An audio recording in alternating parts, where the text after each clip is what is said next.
हाँ बच्चों, आज हम लोग पढ़ेंगे क्लास 12 का जो लेसन फर्स्ट है, द लास्ट लेसन का शॉर्ट आंसर।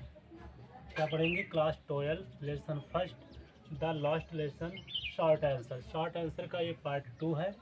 पार्ट 1 पहले पढ़ा दिया गया था, जितने भी महत्वपूर्ण क्वेश्चन थे इससे बनने वाले। पार्ट 2 में जो भी महत्वपूर्ण क्वेश्चन बचे हुए थे, आज हम उसे समझेंगे, एक मीनिंग वाइज उसका आज समझेंगे। तो आइए हम लोग समझते हैं। What announcement did M Hamel make? What announcement, what मतलब क्या, अनाउंसमेंट मतलब बच्चे होता है घोषणा। क्या होता है? घोषणा।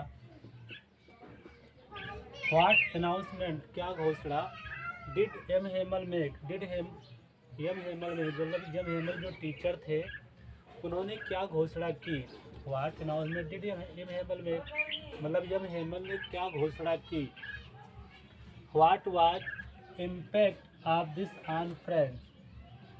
What was the impact of this on French? What मतलब क्या, was मतलब था, impact मतलब प्रभाव पड़ा, impact मतलब क्या, प्रभाव पड़ा, of this मतलब इस पर, on French मतलब फ्रेंच पर, इस पर फ्रेंच पर क्या प्रभाव पड़ा। तो बच्चों को उससे समझ आ गया होगा कि what announcement did M Hamel make, M Hamel ने क्या अनाउंसमेंट किया, और what was impact of this on French, और इसका फ्रेंच पर क्या इम्पैक्ट पड़ा, क्या प्रभाव पड़ा। तो आइए हम लोग समझते हैं इसका answer.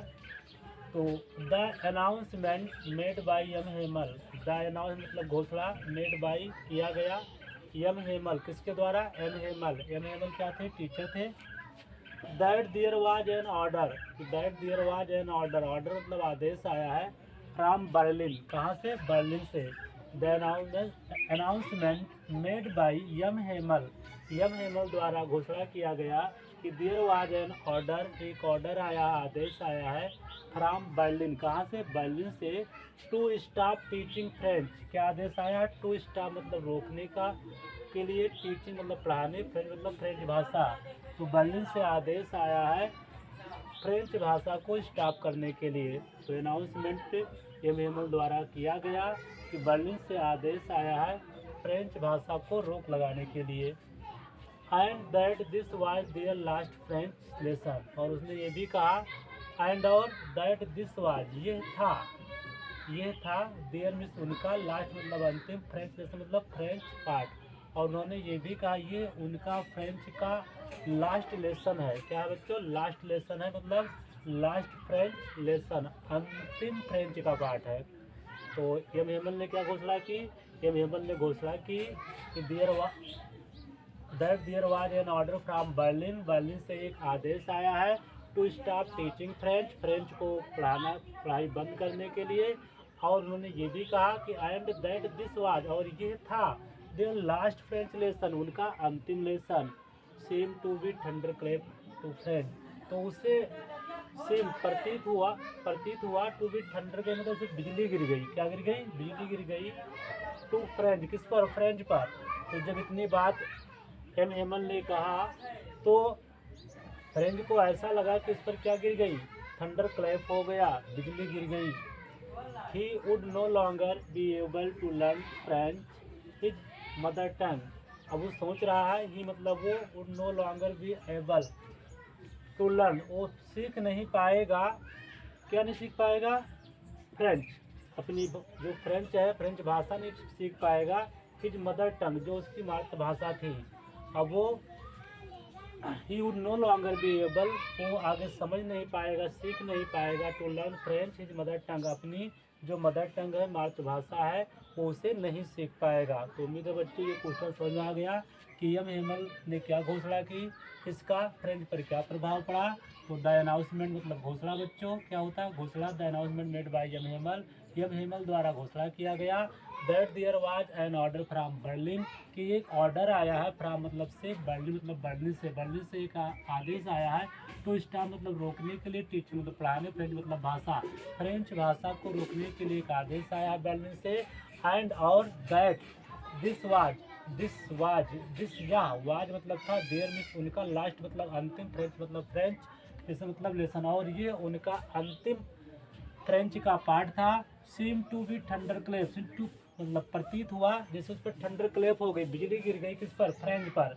He would no longer be able to learn French, अब वो अपनी फ्रेंच नहीं सीख पाएगा। हिज मदर टंग, जो उसकी क्या थी, मातृभाषा थी। तो पहला क्वेश्चन समझ में आ गया बच्चों। इसका जो भी क्वेश्चन नंबर 5 है, इसके पहले क्वेश्चन नंबर 1, 2, 3, 4 पढ़ा दिए गए हैं। पार्ट 1 में, पार्ट 2 है ये। जो इम्पोर्टेंट क्वेश्चन बचे उससे आज कवर किया जाएगा।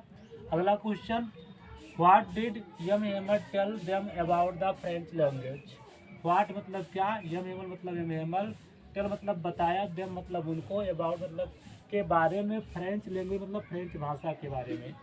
तो यम हेमल ने उन लोगों को फ्रेंच भाषा के बारे में क्या बताया।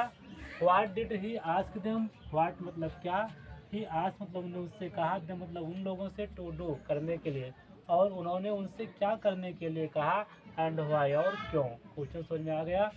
What did M Hamel tell them about the French language. What did M Hamel ने टेल देम उन्हें क्या बताया, अबाउट द फ्रेंच लैंग्वेज, जो फ्रेंच लैंग्वेज थी, फ्रेंच भाषा थी, उसके बारे में यम हेमल ने लोगों को क्या बताया। What did ask them to do, उन्होंने उनसे क्या करने के लिए कहा, एंड व्हाई और क्यों। तो क्वेश्चन समझ में आ गया होगा बच्चों। आइए हम इसका आंसर समझते हैं। यम Hemal praise the French language, तो सबसे पहले यम हेमल ने मतलब प्रशंसा की, क्या की बच्चों, प्रशंसा की या बड़ाई की, प्रशंसा की। यम Hemal praise the French language, Yama Hamel ने फ्रेंच लैंग्वेज, फ्रेंच लैंग्वेज मतलब भाषा, बच्चों क्या होता है, लैंग्वेज मतलब भाषा। तो यम हेमल ने किसकी भाषा की, फ्रेंच भाषा की क्या की, प्रशंसा की। और कॉलिंग इट, कॉलिंग मतलब कहा, इट मतलब इसे से क्या कहा, मोस्ट ब्यूटीफुल, क्या बोला, मोस्ट ब्यूटीफुल सबसे सुंदर कहा। द क्लियरेस्ट सबसे स्पष्ट कहा। एंड और the most logical language in the world, और कहा सबसे ये लॉजिकल लैंग्वेज है, सबसे क्या है, तार्किक लैंग्वेज है, भाषा है, इन द वर्ल्ड मतलब संसार में। तो यम हेमल ने पहली बार फ्रेंच भाषा की प्रशंसा की और उसने कहा कि ये सबसे सुंदर, सबसे स्पष्ट और सबसे तर्कसंगत भाषा है, कहाँ का, इन द वर्ल्ड संसार में। तो ये बात समझ में आ गया कि यम हेमल ने फ्रेंच भाषा के बारे में क्या कहा। तो हेमल ने सबसे पहले क्या की, प्रेज की किसकी, फ्रेंच लैंग्वेज, फ्रेंच भाषा की क्या की, प्रशंसा की। Calling it the most beautiful, इसे क्या कहा, सबसे सुंदर कहा। द क्लियरेस्ट सबसे स्पष्ट कहा। And the most logical language, और कहा सबसे तर्कसंगत लैंग्वेज है, इन द वर्ल्ड किसका, संसार में। ही आस्क्ड देम, यहाँ क्वेश्चन था ना, what did he ask them, उन्होंने उनसे क्या कहा। तो ही आस्क्ड देम, उन्होंने कहा, देम मतलब उनसे, टू गॉड, गॉड मतलब टू गॉड मतलब रक्षा करे, देयर लैंग्वेज मतलब अपनी भाषा का, यहाँ पर बच्चों लैंग्वेज, यहाँ पर होगा you, to guard their language, अपनी लैंग्वेज की गार्ड करें, रक्षा करें, यमांग देमसेल्फ अपने बीच में। And never forget it, and मतलब और, नेबर मतलब कभी नहीं, फारगेट मतलब भूले, इट मतलब इसे, और इसे कभी ना भूले। तो यम हेमल ने क्या कहा, यम हेमल ने सबसे पहले फ्रेंच भाषा की प्रशंसा की, कॉलिंग इट मोस्ट ब्यूटीफुल, इसे सबसे सुंदर, सबसे स्पष्ट और सबसे तर्कसंगत भाषा संसार कहा, संसार में है। कि आस्क्ड देम, उन्होंने उनसे कहा, टू गार्ड देयर लैंग्वेज, कि अपने क्या करें, गार्ड में रक्षा करें, देयर लैंग्वेज अपनी भाषा का, यमांग देमसेल्फ मतलब अपने बीच में। एंड और, नेवर मतलब कभी नहीं, फारगेट मतलब भूले, इट मतलब इसे, और इसे कभी ना भूले। ये बात उन्होंने कही, किसके बारे में कही, फ्रेंच लैंग्वेज के भाषा के बारे में, फ्रेंच भाषा के बारे में कहा। कौन कहा, यम हेमल ने कहा। आइए क्वेश्चन नंबर 7 हम लोग समझते हैं। What did M Hamel teach the class in the last lesson. What मतलब क्या, यम हेमल मतलब यम हेमल ने टीच मतलब पढ़ाया, द क्लास मतलब क्लास में, इन लास्ट लेसन अपने अंतिम लेसन के समय यम हेमल ने लोगों को क्लास में क्या पढ़ाया। What did M Hamel teach the class, class में यम हेमल ने क्या पढ़ाया, इन हिज लास्ट लेसन अपनी लास्ट लेसन के में, जब उनका लास्ट लेसन था तो यम हेमल ने क्लास में क्या पढ़ाया। तो आइए देखते हैं कि उन्होंने क्या क्या टीच किया था क्लास में। तो इन हिज लास्ट लेसन, याद देखिए बच्चों, इन हिज लास्ट लेसन, याद देखिएगा, इन हिज लास्ट लेसन, इसी चीज़ को कवर किया गया है। इन हिज लास्ट लेसन, कौन, एम हेमल, टीच का सेकंड फॉर्म थॉट। तो इन हिज लास्ट लेसन अपने अंतिम पाठ में, यम हेमल टाट लोगों ने, यम हेमल टाट, हेमल ने टाट सिखाया, पढ़ाया, द क्लास, क्लास में, अबाउट ग्रामर, किसके बारे में बच्चों, ग्रामर के बारे में। ग्रामर की स्पेलिंग आप लोग क्लियर कर लीजिएगा, GRAMMER। ग्रामर किसके बारे में पढ़ाया? ग्रामर के बारे में पढ़ाया। देन अबाउट राइटिंग, फिर राइटिंग के बारे में बताया। एंड फाइनली और अंत में अ लेसन इन हिस्ट्री, किसका पार्ट पढ़ाया? हिस्ट्री, इतिहास। हिस्ट्री का बच्चों क्या होता है? इतिहास। फिर इतिहास के बारे में पढ़ाया।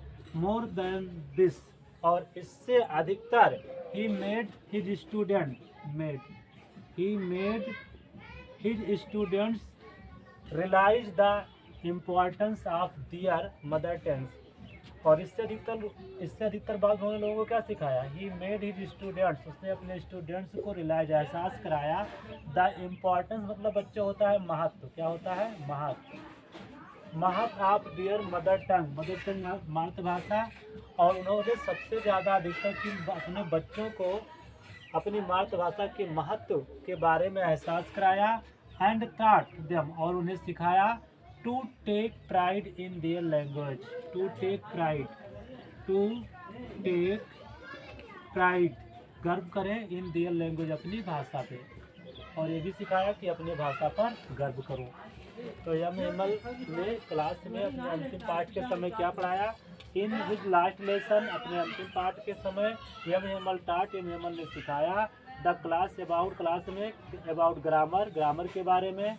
देन अबाउट राइटिंग, फिर लिखावट के बारे में। And finally a lesson history, और अंत में किसके बारे में बताया? इतिहास के बारे में।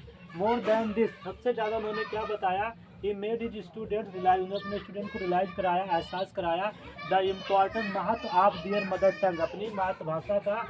एंड टॉट देम, और उन्हें सिखाया to take pride in their language, की अपनी भाषा पर गर्व करें। तो ये एमएमएल ने अंतिम पाठ के समय क्लास में ये लोगों को पढ़ाया था। क्वेश्चन नंबर 8 हम लोग पढ़ते हैं। How did French perform when his turn come to recite?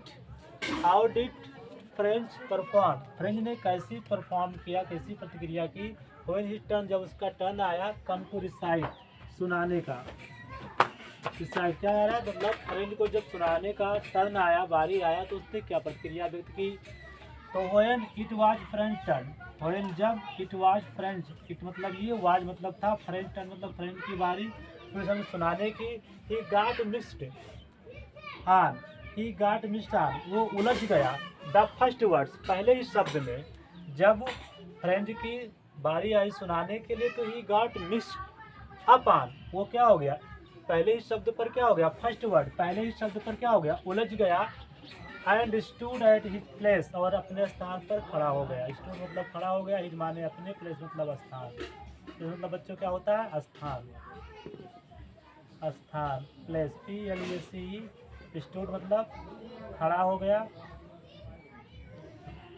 असेम, शर्मिंदगी पूर्वक। जब फ्रेंच का टर्न आया टू रिसाइट, सुनाने के लिए, he got a mix up the first word, पहले शब्द में वो उलझ गया। एंड स्टूड, खड़ा हो गया। एट हिज प्लेस, अपने स्थान पर। असेम, शर्मिंदा पूर्ण होकर। He did not have to courage to look up, उसकी हिम्मत नहीं हुई कि ऊपर देख सके। ये मतलब वो did not have to courage, उसके पास हिम्मत नहीं थी टू लुक अप मतलब ऊपर देख सके। किसके पास? टीचर की तरफ। उसकी हिम्मत नहीं हुई कि वो ऊपर टीचर की तरफ देख सके। तो उम्मीद है क्वेश्चन नंबर 5, 6, 7, 8 समझ में आ गया होगा। Thank you for watching the video.